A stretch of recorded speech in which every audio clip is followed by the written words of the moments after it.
दीक्षित हो चुके हैं। नमोस्तु भगवान। बंटे, आपके अयोध्या नगरी में पधारने से जन जन में हर्षोल्लास व धर्म के भाव है। आपका सुंदर अमृत रूप देखकर मन में जिज्ञासा होती है कि क्या इस सभा में आपके समान कोई और भी पुण्य आत्मा मौजूद है जो आने वाले समय में आप ही के समान तीर्थंकर पद को प्राप्त करेगा। भरत, सभा में तो ऐसा कोई महापुरुष नहीं है, पर सभा के बाहर तुम्हारे पुत्र मारीच का जीव है, जो आने वाले समय में वासुदेव, चक्रवर्ती और तीर्थंकर तीनों ही पदों को प्राप्त करके अंततः तल कर्मों का नाश कर सिद्ध पदों को प्राप्त करेगा। ऐसा ही है भगवान, ऐसा ही है। आपके वचन सर्वदा सत्य है। पुत्र, हे पुत्र,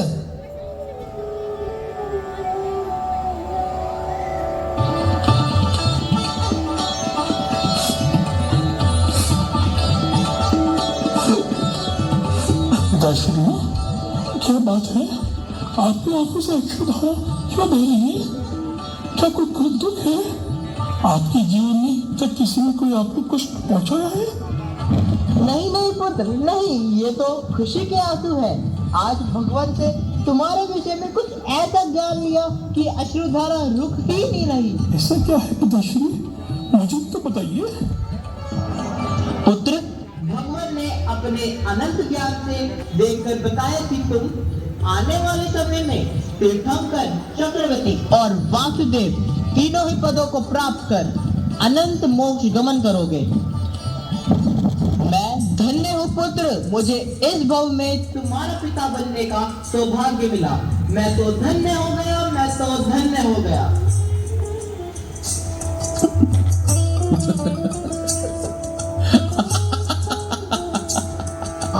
मैं तो सारे मनोरथ पूरे हो गए।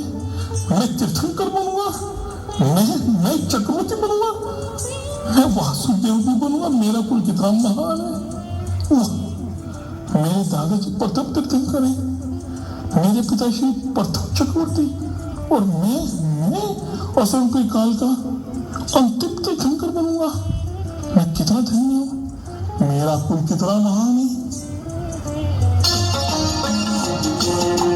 समझाने से समझ नहीं आता, समझे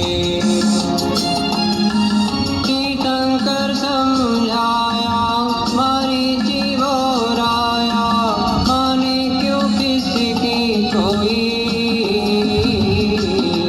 आत्मा अनंत गुणों का धनी।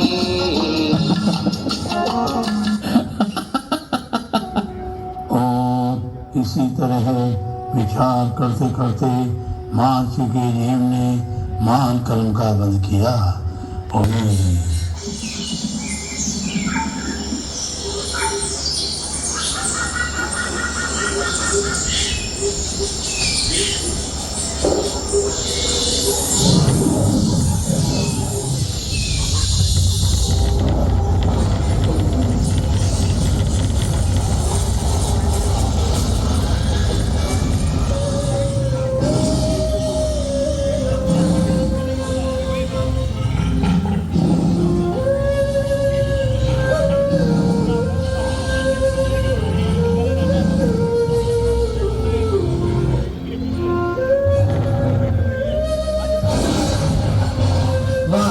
आज बहुत दिनों बाद मोटा शिकार सामने दिख रहा है।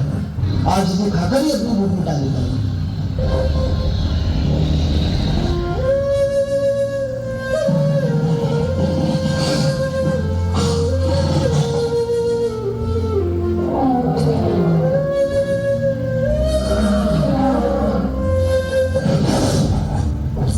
अरे, ये शेर कितनी निर्दयता से हिरण को मार रहा है। इस संसार का यही स्वरूप है। बलवान सदैव निर्बल का घात करता है। आहा, इतना शांत हूँ मैंने आज तक नहीं देखा, और मेरे परिणाम इतने शांत क्यों हो रहे हैं? तुम ये क्या कर रहे हो? अनंत बार तुमने जन्म मरण की पीड़ा सजा सहन की है। अनेकों बार तुमने अपने से कमजोर प्राणियों का घात किया है। तुम भी अपने से बलवान प्राणियों का शिकार बने हो। अब बस करो, मोक्ष तुम्हारी प्रतीक्षा कर रहा है। जागो बलराज, जागो। तुम्हारे जन्म मरण का अंत निकट आ गया है। तुम निकट बने जीव हो और 10 वर्षों का तुम इस असफल निकाय के अंतिम विकल्प बनोगे। तुम्हारे कारण से अनेक जीव आत्म कल्याण करेंगे। जागो बलराज, जागो। अहो, आज मेरा परम सौभाग्य है जो ऐसे मुनिराजों के दर्शन और वाणी का नाम मिला। ये ही मेरे सच्चे भगवान है। मैं तो देह से भिन्न चेतन स्वाभाविक अमर तत्व हूँ। धन्य होंगे, आज से मैं सभी प्राणियों को अभय दान देता हूँ और मांसाहारी भोजन का त्याग करता हूँ। और इसी तरह विचार करते हुए उस शेर को सम्यक दर्शन हो गया, आत्मज्ञान हो गया। उसका जन्म मरण के अंत समय निकट आ गया, प्राप्त कर लिया। अब हम उसी भव्य आत्मा का जन्मोत्सव मना रहे हैं और उन्हीं भावों को अपनाते हुए जैसे उस भव्य आत्मा ने अपना कल्याण शेर के भाव में किया, हम भी अपने जीवन को धर्म की तरफ अग्रसर करेंगे। जय महावीर, जय महावीर, जय महावीर।